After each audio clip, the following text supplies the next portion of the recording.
keep going to that stadium and winning by 4 or 5, got 5-1, 6-0, 6-1, 5, whatever it is. That cannot continue, Nick, whether you've got Potter in charge or whoever. It just cannot go on. 50,000 there. I can tell you now, mate. I can tell you now, it can continue, and I think it will continue. It shouldn't be allowed. It should. You used to go to Upton Park, Nick, right? And you might get the win, but you knew you had to work for it, and it was a tough. And I loved going to West Ham because it was a right intimidating place, and if you come away with every 3 points, you had to fucking earn them. I don't see that at West Ham no more. That Chelsea game, I think if Chelsea didn't put their foot off the gas, they could have scored by more, and that's not acceptable. Sorry, Nick. No, you shouldn't be sorry, mate, because I'll tell you what I did tell you all before. I told you exactly the performance you was going to get from West Ham. And that is exactly the performance you all saw at West Ham. You know, you're all sitting there, I don't think, even Nee was sitting there, Chelsea. No, it's not that bad. It's not that bad. No, you can see now how bad it is. I'm telling you, the midfield is inept. Defence, I mean, 5 crosses, 5 goals. Yeah. 5 crosses, 5 goals. And I'm telling you, it wasn't even like they was putting pressure on. They're just flicking hopeful balls into the box, and everything they put in the box, our keeper was flapping at it. Our defenders couldn't get underneath it. Wan-Bissaka was running around like deer in the headlights. He was just running around in circles. He didn't know where the ball was half the time. He's there having a year. Like I went onto one of the websites after to get some player ratings. Right, our goalkeeper got 2. I've never seen it. I've never seen that. And I've seen some. Why have you brought this guy in? Seriously, I don't understand why you brought this guy in. Because, right, I'm telling you now, to play from the floor. To play from the floor. I'm not being funny. We've got players playing on the pitch, can't play on the fucking floor. For 5 years, I've not seen us string 5 passes together. He's bought this geezer because he used to play on pitch. You couldn't make it up, honestly. Our team cannot string 5 passes together, and he thinks he's going to bring this goalkeeper in and he's going to be distributed. He'd be gone in 2-3 games, Potter. He'll be gone because he is clueless. Talking about that, Nick, I saw a report online saying he's got 2 games to save his job, and the second game is Spurs. So they're basically saying he's got to beat Spurs or you're getting sacked. And what is it? Spurs is what? Straight after the transfer window. So it can all be, it was Potter's fault. It was Potter's fault. It was Potter's fault. What a load of tops. Geezer in charge of our club is a clown. He always will be a clown. He always has been a clown. And he'll be a clown till the day he dies, unfortunately. But he's not picking the goalkeeper, Nick, is he? That's made he's not picking the goalkeeper. Potter's a clown as well. Him in again. He's not the same player. He's not the manager. He's not picking a team that's got trounced at Sunderland and picking virtually the same thing. I'll tell you who he is picking, though, Lee, apart from the goalkeeper, mate. He's picking the transfers, and he's let the midfield get like that. I've heard some rumours today. I can't really repeat them on here, but I've heard some rumours about marketing teams picking a team due to geographic locations of certain players and all that sort of thing. I'm telling you, and they're quite... they won't play this player, they won't play that player because certain players will get more support from different regions of the absolutely atrocious football team, worst run football team in the Premier League. I know I saw you boys having a little moan earlier about your club and the way you're losing players and all that. I mean, people saying Peaky Blinder said, give us Paquetá. You dropped me 30 million quid in my house, mate. I'll bring him to White Hart Lane myself. And I'll be gone with that money and you'll never see me again. We'll take him. Would you take a swap deal for Bissouma? Would I take it? No, I wouldn't take it because we won't have a 10. And, whether you like it or not, he is one of the better 10s when he's on his game. But I wouldn't rule that out. I wouldn't rule that out at all because David Sullivan set out his stall very early. And I've heard stories that he's preparing to sell now. So... Oh, is he? Well, what we've been hearing about Levy for bloody a decade, we've all seen what he done to Birmingham. He done exactly the same. He starts asset stripping. He starts getting these cheap players and hoping and praying that they stay in the Premier League, so he gets a little bit of profit and he can walk out with all the cash. Nick, I'm sorry. I know you're going to have a go. I have it with the Spurs fans with Levy as well. Like, you know what I mean? At the end of the day, you 1-0 up against Chelsea. right? Could have been 2-1 up, you know, if it was just for the VR thing. And then you capitulate. That's not with what by poxy defending. And that's down on the manager. I'm sorry. I'm sorry. It is down to the manager, but it's also down to the fact that we haven't got the players to play the system that he wants to play. That's down to both them. But what I'm saying is that I thought Chelsea were there for the taking. I did. I thought but you know what I mean? Like the first goal. Have a look at the first goal. He walks in. You can't. You know what I mean? I'm looking at that. Like, that's on. These players want to play for this manager and everything. Like I've heard a lot of things online saying, "Oh, West Ham fans get what they deserve because they got rid of Moyes." You know what I mean? That is lazy, and I hate that. Right? Because I'm going to tell you for why I hate that sort of thing. That's all I hear. That's all I hear. Right? But do not tell me. Right? And I know that people are going to laugh. And we, you know, I know that you boys are a bit more successful than us, but don't settle for what you've got. You know what I mean? I saw a video with Angry Ginge going, "Who are you, West Ham? Who the fuck are you? Who the fuck do you think you are? If you don't dream, what's the point? What's the point? You have to.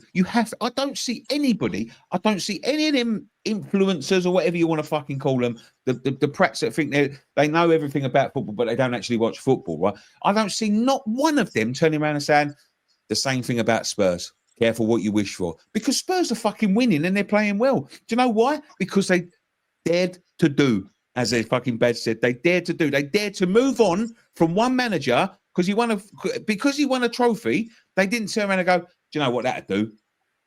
They went and got another manager who wanted to, and that's what we should have done, right? So don't ever let anybody tell you, be careful what you wish for. Don't be careful what you wish for, because I wish for success. That's all I want from my club. I don't care who it's from. I don't care. You've got to get I don't care who the players are. I don't care who the fucking manager is. I don't care who the owner is. I get that. I get that. But let's talk about Graham Potter. Like, if he was available, you boys up the top there, would you want him? No Graham chance. Potter, no. Same with me. So why have West Ham gone and got someone who's nowhere near at the level of the geezer at the top? He has not got a fucking clue. He hasn't got a clue. He has never, ever, ever gone and got a manager, right, that is already employed by a different club. Look what Tottenham done. You're in charge now, Nick. You're in charge. You're the manager. Who are you going to go and get as manager? Wait a second, Lee. You're talking about Graham Potter like that. Like when he got appointed at West Ham, everyone was saying, "Look, this is a decent appointment. He's done really well at Brighton." Not for me. Obviously, did okay at Chelsea, but I saw the narrative around Graham Potter's appointment at West Ham. Everyone was saying he was a decent appointment. He's going to play the West Ham way, they were saying. I don't think there is a West Ham. It's all over the shop. You know what they need to do on West Ham? Well, they need to hope it. There's a big falling out at Forest. That's the one you should go for. Yeah, I think they will. I think that's what they're waiting for. If I'm honest, I had a premonition of Deitch. What about Sean Deitch? You know what? It depends. It depends on the. You laughing, mate? I'm fucking serious. No, it's happening. I really can't. Those Spurs fans are loving it. Like, they're absolutely loving it. He's a friend of David Sullivan's as well, apparently. Oh, there you go. Perfect. They do a better job than that Potter, mate. At some point, right? Because we've got Forest. I can't see us getting anything now. We've got Tottenham. Can't see us getting anything now. Then we've got who's the next one that we got? Everton away. Can't see us getting anything now. Then we got Arsenal. Can't see us. We'll definitely see Arsenal. The posh Stoke.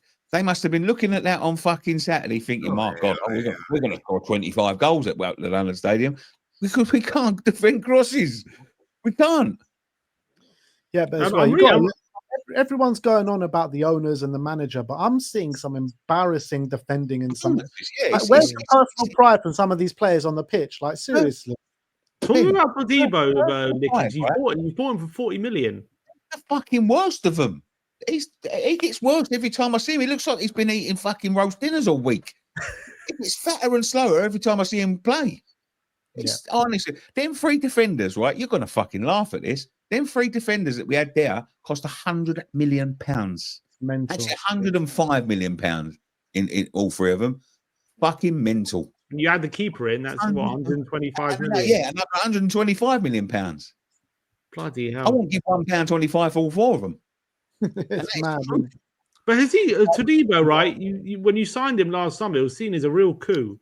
Like, has he shown anything? I think there's a lot of players there, and I think Kudus was there as well. And when you look at what's going on at the minute, I'm starting to think that Kudus knew what the fuck was coming, and like, you know, he definitely wanted out because it is a fucking shambles there at the minute. And there's a load of players there that they look like they're just, let's see this season out, boys, and then see when we can get the fuck out of here. Because how can you see the season out 2 games in? I honestly do. Because I think they go into training every day, and I think, and I'm just thinking, they're looking around at what they've got, and they're thinking, "We ain't got no chance here. We ain't got no fucking chance." Yeah. I'm looking at Jared Bowen, and Jared Bowen is the only one trying his heart out, trying to do something. I'm going to give a couple of players their due on Friday. I thought Paquetá was good, and he dug in. I thought Bowen was good. He dug in. I thought Callum Wilson was good when he came on, and he sort of started to make a few chances. And we did have a couple of chances, even late on. I think Chelsea took their foot off the gas. Young Freddie Potts had a strike that I think the keeper saved, but they thought come off the bar. And we had a couple of, mostly chances at 5-1. It was mostly at 5-1, wasn't it? Yeah, it was mostly them. But I thought we had a couple of chances where, we could have made it very interesting towards the end. But at the end of the day, I think even if we'd have got 1 or 2, I think Chelsea would have just upped the gears and that would have been it. I think it would have been 7-3, 8-3, something like that. But it's just, we need something. I think the midfield needs sorting first because the midfield are nowhere near. The only time I've ever seen, and this is what makes me disgrace, Leon. I know you say, but you can't keep on having people coming here rolling your 5s and 6s. The more concerning thing for me is that they come. I predicted that Chelsea were going to come there and do that, but the fact is, right? You see the way Newcastle played tonight. You see the way they was putting in tackles everywhere. People give a shit. There was not one yellow card, and a game you're losing 5-1, and you're getting away passes on the 60th minute. Around the middle. I watched at one point. They'd done about Casido and fucking Enzo. I think they put about fucking 10. Was it Enzo? No, I don't even think Enzo was playing. No, Enzo was playing. He played. He was. Oh, so yeah. So they was doing a fucking 1-2, 1-2, 1-2, 1-2, and Fulcrook standing in the middle of them watching them. Yeah. As if to say, "Fucking hell, that's good. We've never put 5 passes together. Fucking just a pleasure to see it." I think we didn't even mention that Palmo pulled up in the warm-up and he didn't even play. And that, right, when we went 1-0 up, everyone's around me going fucking mental. No. I just looked at it. I thought, good goal, really good goal. It's the fucking 6th minute, lads. Don't fucking get excited because I know what's coming. You know what I mean? And it's the worst part for me. And this is, I know you guys, some of you guys have watched my morning after the game before, but it's really down in the dumps for me at the minute. And it's I was watching the goals go in and I don't give a shit, and that worries me. That concerns me because when I'm starting to lose my faith and my passion, and West Ham has been my life for years and years and years. I defend my team with my life, and it really, really grinds me when I'm watching 5 goals go in and I'm just sitting there eating popcorn as if I'm fucking sitting in the cinema watching a new Avengers film. It's worrying for me. Would you take Basuma, Nick? What's that? Would you take Basuma? Fucking take you in a minute, Lee, if you've got your paper. You're asking if you'll take Basuma. I think this tells a story of where they really are, because you're thinking they've beaten 5-1. Next game, all right, they need to change it. They need to make a bunch of changes. This was their bench on Friday. Callum Marshall, Andy Irving, Oliver Scales, Guido Rodriguez, Mavropanos, Carl Walker-Peters, Freddie Potts, and Callum Wilson. And I'm thinking, okay, that's really weak. Maybe they got injuries. They've got Somerville injured, and that's it. Yeah. That is the state. You're like, how are they going to change it? How are they going to change up if they need to switch things up? Or the next game, they need to get rid of all the players that were playing who didn't put in a shift. You're like, who are they going to bring in? A bunch of 18-year-olds? Are these 18-year-olds on the bench here, basically? That goes to what Nicky's saying early, in terms of this is what Potter's got to deal with. He's got a bench full of teenagers. And he's got Ward-Prowse, who was out on loan last year. He wasn't there. Souček has been out of date for a while. Paquetá He's had his problems, and so that's your midfield three. And you've got it's either that or a bunch of teenagers. We've got Maxwell Cornet here somewhere. We can't even get on the bench. How many players you bring in? How many players do you need in, do you reckon? How many players are you going to bring in? I think we need about 25. I think we're two. It's crazy. I mean, that bench is scary. That's a scary bench, man. Someone sent me a team that there's a couple of players that are rumoured even to be letting go from this squad, right? So even we're meant to be. So they sent me a whole 11 that we've let go if these 2 players get sold or 3 players get sold. It seems like we're letting Emerson go for nothing, which is, I think it's mental, right? But it was like an 11 that we've let go, and I see the 11 there, and I'm looking at it, I'm thinking, I don't know who'd win that game. I'm looking at the 11. I don't know who'd win. And my mate went to me, probably be 0-0. And I can't disagree. I can't disagree, honestly. It's crazy. Yeah. It's mad. Like this squad, this bench that you have, like that is like I could easily be reading out. Well, I guess you said it last week. I guess it was probably the same last week. You could easily be reading out a championship bench there. Like that is. It will be a championship bench if they don't pull up their socks. So if you had it your way, Nick, you would sack Potter tonight. Me, I would. Yeah. Would I sack him? Yeah. If I was him, I'd walk away. If I'm honest, I think he's mugging himself off. The end of the day, I think that West Ham have got to get the appointment right. Someone that's I'm not. I think like maybe Potter could get the best out of Basuma. He had him, didn't he, at Brighton? But I just feel that they need a I don't know, like, you know what I mean. I watched that game on Friday. My brother's a Spurs fan, loves to see West Ham in misery, so that's why we watched it. And I can't, if I was a West Ham fan, I think I don't know what I'd do. It was so poor. I didn't think Chelsea were that good. That they didn't have to be that good. No, they weren't. Go onto your home patch and just do that to you. That's like Spurs. That's like Arsenal going to Tottenham winning 5-1 without putting it in. Chelsea going to Spurs winning 5-1. We wouldn't like it. And I don't think that Chelsea were that good. And I don't mean that horribly to Chelsea. I don't think they had to be. And that's not right for a team like West Ham. I'm sorry. And the most entertaining bit about it was watching that Sullivan and his wife. Was that his wife next to him, by the way? Yeah. He ain't worried about West Ham then, is he? Like, you know what I mean? That's all I can say. Also, Potter's making some comment in his press conference as well. He's getting a bit snappy. You can see his body language. Yes, great point. He had a little pop, didn't he? And that was another thing when he turned around and said, "You've answered one question. Let someone else get another question." Yes. Yeah, he's getting very snappy. That's the demeanour of someone. Great point. That tells me he's clearly not very happy with the situation. I guarantee you, those Spurs are going to come to town. They're going to turn into prime Barcelona like they always do. I don't think so, mate. I don't think so. Well, listen, I would put money on Spurs winning that game quite comfortably. I mean, last week, you lost to Sunderland. I thought like that was bad, but I was like, I really thought you'd get a reaction, and you scored that goal. I was like, okay, we're seeing a reaction here, but you know what? Because when Nicky said they're going to be in a relegation, I was like, oh, he's probably overblowing it. They'll probably be down there, but they're not going to actually be in a proper scrap. I actually think they might be now, watching like what I saw yesterday.